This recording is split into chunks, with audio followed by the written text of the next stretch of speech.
നിങ്ങളുടെ ഇഷ്ട പരമ്പരകൾ എക്സ്ക്ലൂസീവായി സൺ നെക്സ്റ്റ് ആപ്പിലൂടെ തികച്ചും ഫ്രീ ആയി. ഇപ്പോഴേ ആപ്പ് ഡൗൺലോഡ് ചെയ്യൂ.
ഞാൻ എല്ലാവരുടെ മുന്നിൽ വെച്ച് കുറ്റം പറഞ്ഞെങ്കിലും അവൾ അത്രയെങ്കിലുമൊക്കെ ചെയ്തല്ലോ.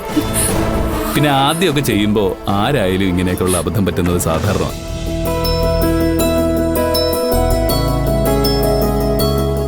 എന്തായാലും ഹോട്ടലിലെ ഫുഡ് കുഴപ്പമുണ്ടായിരുന്നില്ലല്ലേ? എന്തൊക്കെയാണെങ്കിലും വീട്ടിലുണ്ടാക്കുന്ന അത്രയും നന്നാവില്ല. എന്തായാലും സ്വപ്ന ഉണ്ടാക്കിയ ചിക്കൻ കറിയേക്കാളും ഭേദമായിരുന്നു. ഗിരിയേട്ടൻ വെറുതെ വാശി കാണിച്ചില്ലായിരുന്നെങ്കിൽ സ്വപ്നയെ ഞാൻ ചെറുതായിട്ട് സഹായിച്ചേനെ. നമുക്ക് എല്ലാവർക്കും വീട്ടിൽ നിന്ന് തന്നെ കഴിക്കായിരുന്നു.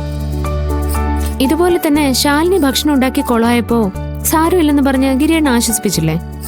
എന്നാ പിന്നെ സ്വപ്നയെ അതുപോലെ അങ്ങ് പ്രോത്സാഹിപ്പിച്ച പോരായിരുന്നോ? ശാലിനി നമ്മുടെ വീട്ടിൽ വിരുന്ന് വന്ന ഒരാളായിരുന്നില്ലേ? അവളെ കൊണ്ട് ഭക്ഷണം ഉണ്ടാക്കിപ്പിച്ചത് തന്നെ തെറ്റാണ്. നീ അതിന്റെ കൂടെ ഭക്ഷണത്തിന്റെ കുറ്റം കൂടെ പറയുന്നു. സ്വപ്ന എന്റെ സ്വന്തം അനിയത്തിയല്ലേ? അവളെ കുറ്റം പറഞ്ഞും ചീത്ത വിളിച്ചും നന്നാക്കാനുള്ള സ്വാതന്ത്ര്യം എനിക്കുണ്ട്. അവൾക്കിനിയും കുറെ പാഠങ്ങൾ പഠിക്കാനുണ്ട്. ഗിരിയേട്ടൻ സ്വപ്നയെ പഠിപ്പിക്കോ പഠിപ്പിക്കാതിരിക്കോ എന്ത് വേണേലും ചെയ്തു. പക്ഷേ വെറുതെ എന്തിനാ നിങ്ങളുടെ ഇടയിൽ എന്നെ വലിച്ചിടുന്നേ? അല്ലെങ്കിലേ അവൾക്ക് എന്റെ ജോലി കാരണം എന്നോട് ദേഷ്യം. അതിന്റെ കൂടെ എന്റെയും മഹിമയുടെയും കാര്യം പറഞ്ഞ് സ്വപ്നയെ താഴ്ത്തി കാണിക്കുമ്പോ അവൾക്ക് എന്നോടും മഹിമയോടുള്ള ദേഷ്യം കൂടത്തേ ഉള്ളൂ. എടീ, മഹിമയുമായിട്ട് അവളെ താരതമ്യം ചെയ്യുമ്പോ വാശിക്ക് അവള് കൂടുതൽ നന്നായിട്ട് പഠിക്കുമെന്നാണ് ഞാൻ കരുതിയത്. പക്ഷേ അവൾക്ക് മഹിമയോട് അസൂയ കൂടിയെന്നല്ലാതെ വേറെ ഒരു ഗുണം ഉണ്ടായില്ല. എന്നെ പ്രശ്നത്തിലാക്കിയതും പോരാഞ്ഞിട്ട് ഇനി മഹിമയും കൂടി പ്രശ്നത്തിലാക്കണം. എന്താ ഗിരിയേട്ടേത്? ഇപ്പോഴല്ലേ നമ്മൾ പരസ്പരമുള്ള പ്രശ്നങ്ങളെല്ലാം മാറ്റി ഒന്ന് പ്രേമിക്കാൻ തുടങ്ങിയത്? അപ്പോഴേക്കും പിണങ്ങിയാലോ?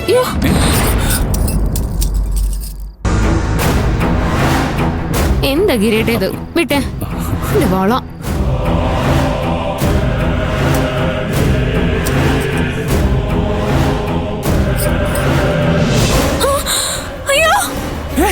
എന്താ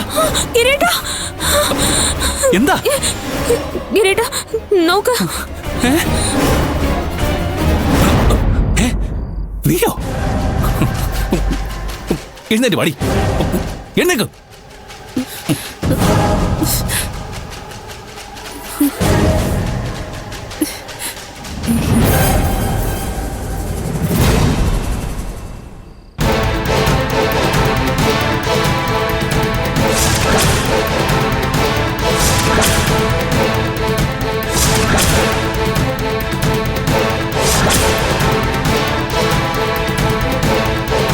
ദിവസം ചെല്ലുംതോറും നീ എന്നെ ഞെട്ടിച്ചോണ്ടിരിക്കുകയാണല്ലോ സ്വപ്നെ.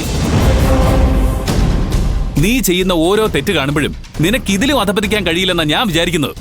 പക്ഷെ എന്നെ ഞെട്ടിച്ചുകൊണ്ട് നീ അതിലും തരം താഴ്ന്ന എന്തെങ്കിലുമൊക്കെ ചെയ്യും. ഇവളെയൊക്കെ വിശ്വസിച്ച് എങ്ങനെയായി വീട്ടിൽ താമസിക്കുന്ന? സ്വന്തം ചേട്ടന്റെ ബെഡ്റൂമിൽ ഒളിഞ്ഞു നോക്കാന്നൊക്കെ പറഞ്ഞ വൃത്തികേട് പറഞ്ഞാലേ നിന്റെ കയ്യിൽ നിന്ന് നല്ലത് കിട്ടും. ഞാൻ അങ്ങനെ ഒരു ഉദ്ദേശത്തോടൊന്നും അല്ല ആ മുറിയിൽ കയറിയത്. പിന്നെ എന്തിനായിരുന്നു നീ ഞങ്ങളുടെ മുറിയിലേക്ക് ഒളിച്ചു കയറിയത്? ഞാൻ എന്റെ മൊബൈൽ എടുക്കാൻ വന്നതാ. അത് തെരഞ്ഞോണ്ടിരിക്കുമ്പോഴാ നിങ്ങൾ മുറിയിലേക്ക് കയറി വന്നത്. നിങ്ങൾ കാണാതിരിക്കാൻ വേണ്ടിയാ ഞാൻ കട്ടിലിന്റെ ഇടയിൽ കയറി ഒളിച്ചത്. പിന്നെ ഇറങ്ങാൻ ഗ്യാപ്പ് കിട്ടിയില്ല. അപ്പൊ ചേച്ചി നിന്നെ കണ്ടില്ലായിരുന്നെങ്കിൽ നീ അവിടെ തന്നെ ഒളിച്ചിരുന്നേനല്ലേ? നല്ല ബെസ്റ്റ് സംസ്കാരം. എടേ, ഏയ്, മിണ്ടിപ്പോരുത്. അമ്മേ, ഇനിയെങ്കിലും ഇവളെ ലാളിക്കുന്നത് നിർത്തി 2 കൊടുക്ക. അച്ഛനും ഞാൻ കൊടുത്ത വാക്ക് ഓർത്തിട്ട് മാത്രമാ ഞാൻ ഇവളെ തല്ലാത്തത്.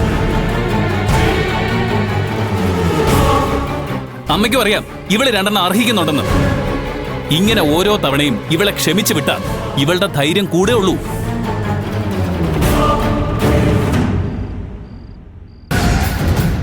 അമ്മ ചെയ്തില്ലെങ്കിൽ ഞാൻ മഞ്ജുവിനെ കൊണ്ട് അടിപ്പിക്കും. ആഹാ, നിനക്ക് അതിനുള്ള ധൈര്യം ഉണ്ടോടി? നീ എന്നെ തല്ലോ? ഇന്ന് തല്ലടി. മാറി നിക്കടി. ചേച്ചി തല്ലു ഇല്ലോന്ന് എനിക്കറിയില്ല. പക്ഷെ ഇനി എന്റെ ചേച്ചിയെ തൊട്ട ഞാൻ നിന്നെ എന്തായാലും തല്ലും. അതത് കാണണമല്ലോ. നീ തല്ലടി. ആഹാ,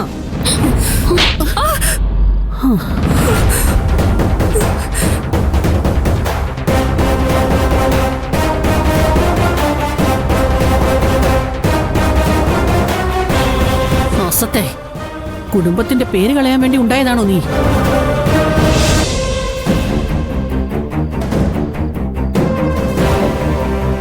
ഇങ്ങനെ ഒരു വൃത്തികേട് ഈ വീട്ടിൽ സംഭവിച്ചിട്ടുണ്ടെന്ന് നാട്ടുകാരറിഞ്ഞ ഉണ്ടാകുന്ന അവസ്ഥ നീ ഒന്ന് ചിന്തിച്ചു നോക്ക്.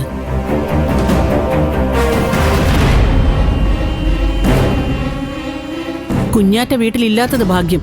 അല്ലെങ്കിൽ അവള് തന്നെ നാട്ടുകാരെയല്ല ഈ വിവരം അറിയിച്ചേനെ. മക്കളെ, ഇത് വേറെ ആരെ അറിയിക്കല്ലേ.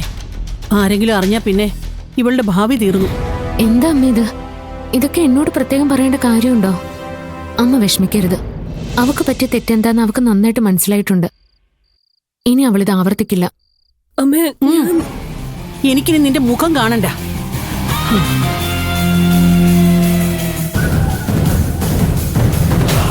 ഈ തല്ലുകൊണ്ട് കഴിഞ്ഞാ നീ നന്നാവുന്നുള്ള ധാരണയൊന്നും എനിക്കില്ല. പക്ഷേ നിനക്ക് അമ്മയുടെ കയ്യിൽ നിന്ന് ഒരെണ്ണം കിട്ടിയപ്പോ എനിക്കൊരാശ്വാസമായി. കുറെ കാലം അമ്മയെ എനിക്കും മഞ്ജുവിനെതിരെ തിരിക്കാൻ ശ്രമിച്ചല്ലേ. ഇനി നീയും കുറച്ച് അനുഭവിക്കടി. ഗിരിയേട്ടാ, എന്താ ഇത്? നീ വെറുതെ അഭിനയിക്കല്ലേ. ഇവരെ എല്ലാരെയും നിയന്ത്രിക്കുന്നത് നീയാണെന്ന് എനിക്ക് അറിയാം. ഇവളെ സപ്പോർട്ട് ചെയ്യാൻ ശ്രമിച്ചതിന് ചേച്ചിക്ക് കിട്ടിയല്ലോ. ഇപ്പൊ സമാധാനായില്ലേ? എനിക്ക് തല്ലുകൊണ്ടപ്പോ ചിരിച്ചവരെ ഒക്കെ ഞാൻ നോക്കി വെച്ചിട്ടുണ്ട്. നിങ്ങളെ ഒരാളെ പോലും ഇടാതെ ഞാൻ കണക്ക് ചോദിക്കും. ഇത് സ്വപ്നയുടെ വാക്കാ. പിന്നെ നിന്റെ വാക്കിന് വലിയ വിലയാണല്ലോ. ഒന്ന് പോടി.